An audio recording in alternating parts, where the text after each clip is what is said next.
دنیا کی سب سے امیر کنٹری میں اب کوئی نہیں رہنا چاہتا۔ آئرلینڈ جو کچھ سال پہلے یورپ کا ہی ایک قریب کنٹری تھا، آج امریکہ، یوکے، کویت، ایون قطر سے بھی زیادہ امیر ہے۔ لیکن اب آئرلینڈ کی 70% آبادی اس کنٹری کے اندر کیوں نہیں رہنا چاہتی؟ دنیا کی سب سے امیر کنٹری ہونے کے باوجود شہری اس میں کیوں نہیں رہنا چاہتے؟ اس کا جواب جاننے کے لیے ہمیں سب سے پہلے جاننا ہوگا کہ آئرلینڈ اتنا امیر کیسے ہوا۔ آج سے صرف 150 سال پہلے آئرلینڈ کے حالات کچھ ایسے تھے کہ ہر طرف مایوسی، غربت، بھوک اور موت کے سائے منڈرا رہے تھے۔ 1845 سے 1852 کے درمیان بھوک کی شدت کی وجہ سے تقریباً 10 لاکھ سے بھی زائد آئرش لوگ مارے گئے۔ پورے آئرلینڈ کی تقریباً 11% آبادی اسی وجہ سے موت کے منہ میں چلی گئی تھی۔ یہ اتنا بڑا نقصان تھا کہ آج تک آئرلینڈ کی آبادی ریکور نہ ہو سکی۔ اس لیے آئرلینڈ یورپ اور ایون دنیا کا وہ واحد کنٹری ہے جس کی کرنٹ پاپولیشن 1840 کی پاپولیشن سے بہت کم ہے۔ آئرلینڈ 1922 میں برٹش امپائر کے کنٹرول سے آزاد تو ہو گیا، مگر اگلے 50 سالوں تک آئرلینڈ کے حالات کچھ خاص نہیں بدلے۔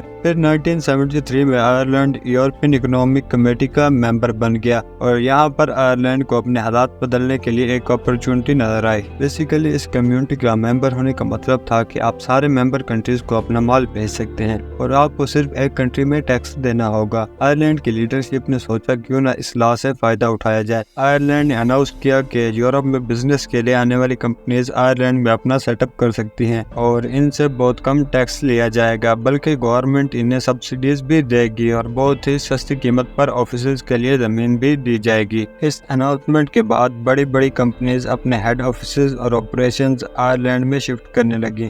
Deal, Microsoft, Intel, De Beers اور اس جیسی بہت سی کمپنیز ہائی ٹیکس ریٹ سے بچنے کے لیے آئرلینڈ شفٹ ہونے لگی۔ Tax free policies, business friendly environment اور زبردست لا اینڈ آرڈر سچویشن کی وجہ سے آئرلینڈ کے اندر بہت زیادہ فورن انویسٹمنٹ آنے لگی تھی، اتنی زیادہ کہ صرف 10 سالوں میں 1990 سے 2000 کے بیچ آئرلینڈ میں فورن انویسٹمنٹ 2.2% سے 49.2% تک چلی گئی۔ ٹیکسز کم تھے، سیلریز زیادہ تھی، لوگوں کی پرچیزنگ پاور بڑھتی گئی، لوگ پیسہ خرچ کرتے گئے، ڈیمانڈز کریٹ ہوتی گئیں اور اکنامک ایکٹیویٹی بڑھتی گئی۔ اب آئرلینڈ کی اکانومی سنگاپور اور ساؤتھ کوریا سے بھی تیز گرو کر رہی تھی اور اسے کیلٹک ٹائیگر کہا جانے لگا۔ 2008 کے فائنینشیل کرائسس نے آئرلینڈ کو بھی افیکٹ کیا، مگر آئرلینڈ نے اس کے جواب میں ٹیکسز بالکل ہی کم کر دیے اور پھر تو جیسے آئرلینڈ کی لوٹری ہی نکل آئی۔ گوگل اور فیس بک جیسی کمپنیز نے بھی اپنے پروفٹس کو بڑھانے کے لیے اپنے ہیڈ کوارٹرز اس کنٹری میں شفٹ کر دیے اور باہر سے ہائیلی کوالیفائڈ لوگ آئرلینڈ جابز کے لیے آ رہے تھے۔ تو پھر ایسا کیا ہوا کہ آج 18 سے 24 سال کے نوجوان آئرلینڈ کو پرماننٹلی چھوڑنا چاہتے ہیں؟ اس کی 3 ریزنز ہیں۔ پہلی وجہ تو یہ ہے کہ آئرلینڈ